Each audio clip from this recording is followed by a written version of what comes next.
cactus and succulent growers, I'm Lynn and welcome to Desert Plants of Avalon.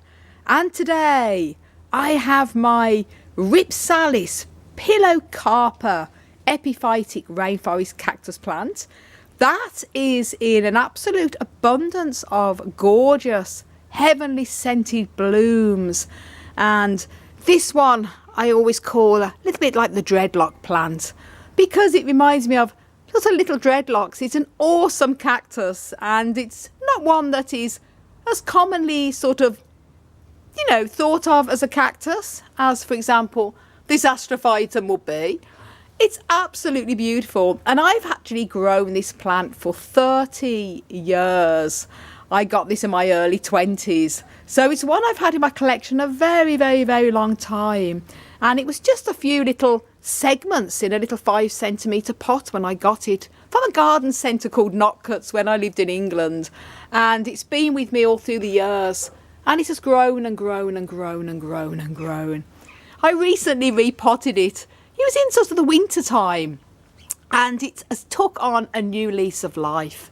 I have this outdoors here in the yard for the spring and summer. It's sort of having to be outdoors at the moment while we're waiting for our new greenhouse to be put up. But it's absolutely loving it. In fact, it's one that can take plenty of rain. Not that we've had much rain this growing season. So it's one I have to sort of regularly water practically every day because the temperatures have been very, very hot this spring and summer in Ireland. And I actually have this under this little stone table to give it shade because it has been extremely sunny the last while. And I've pulled it out now just so you can see it better with the video. I'm going to show you some close-ups of the awesome flowers. And this, as I mentioned, is an epiphytic cactus plant. So it's one that in its natural habitats would grow hanging from vegetation such as trees. It's not one that is a sucking plant. It is not a parasitic plant. It is purely epiphytic. So it just uses the trees to hang off, sort of in rainforests. And this particular Rhipsalis is sort of seen in many different locations around the world, but nearly always where it's got some semi-shade and a wee bit of sunshine. And this is an absolutely gorgeous plant to grow. Lovely if you've got pets and young children because it's not spiny. The little hairs that grow along it are actually the spines, but they're not spines, if you know what I mean. They're actually a form of hairs. So it's a lovely, safe plant to have around. And it's gorgeous, very easy to propagate. Just take a few segments, at least sort of 3 segments, let it dry for a day or two and stick it in soil and treat as a cutting. Roots very easily. And I always give this plant a wee bit of a week strength tomato feed with sort of every 3rd to 4th watering I give to it in the spring and summer months. And it seems to really help to encourage blooming, especially this year because it is packed with blooms. And this plant has been recently through a major house move 2 or 3 months ago now, and I didn't know how it was going to react with the flowering, but it's abundance of flowers. Gorgeous, and the repot in the winter seems to have really kicked it.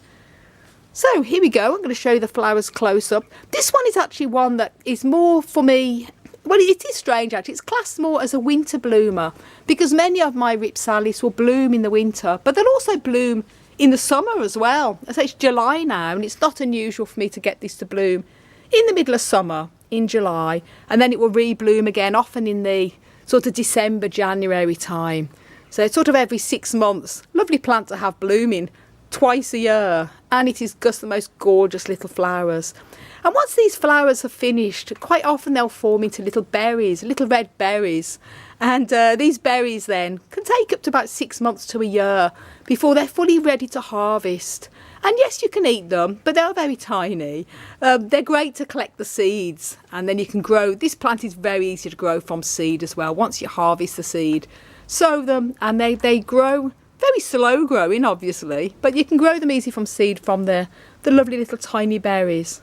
And this is often nicknamed one of the mistletoe group of epiphytic cacti because the way it grows sort of resembling a bit of a mistletoe appearance, and obviously because it often will flower around the Christmas time as well as midsummer.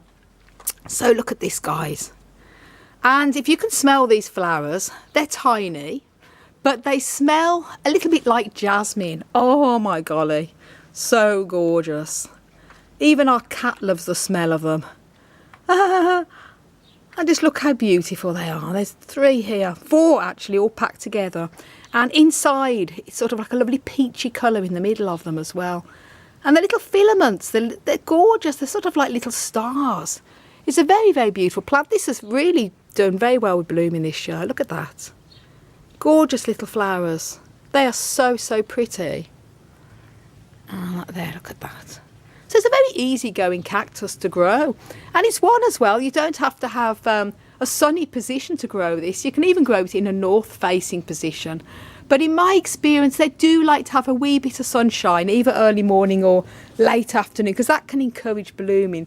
But if all you have is a north-facing window, it can still grow this plant. It's an ideal one for less sunny spots. As I say, I have to actually have this under the table because it's outdoors, and it has been much more sunnier this growing season than it normally will be in Ireland. Not that I'm complaining, but look at that, isn't it just gorgeous? Again, with things like pests, like all cacti and succulents, biggest problem will be mealybugs, but this plant itself is pretty, in my experience, one that's sort of pretty resistant to the majority of pests. Not really a problem with it. Very easy-going plant. Isn't it just gorgeous though? So pretty. So, as always like to share my stunners when they flower. I've got lots more flowering at the moment as well.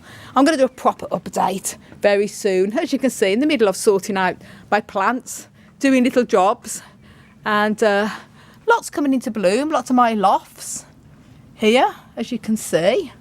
They're always wonderful little bloomers there. Gorgeous. I've had, look at this big astrophytum as well, 5 buds on that. Lots going on. Rebutia minuscula, I got from my wonderful friend Daz at Cacti Mania. That's also blooming. And tons more. But I'll do a proper update video very soon. Ooh. But anyway, just wanted to share this stunning mass of awesome cactus hair with you all. And yep, you never know, this might be quite a good funky cactus wig one day. So what do you think? Aren't they just beautiful? And I always like to share a little bit of how I care for this plant. As I say, 30 years is a long time to have in my collection, and I've never really had any trouble with it. It's an easygoing plant. Also one of the colder, hardier Rhipsalis as well. I've overwintered this at 5 Celsius outdoors in my polytunnel. Give it a slight watering over winter because it doesn't like to be kept totally dry. It's not a desert cactus, but it's also one that grows very well indoors as well, as I mentioned. Very easy going.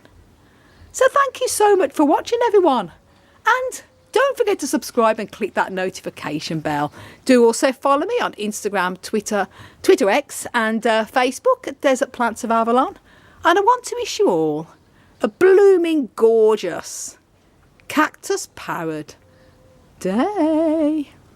Bye. Don't you think that it's time you gave me a haircut?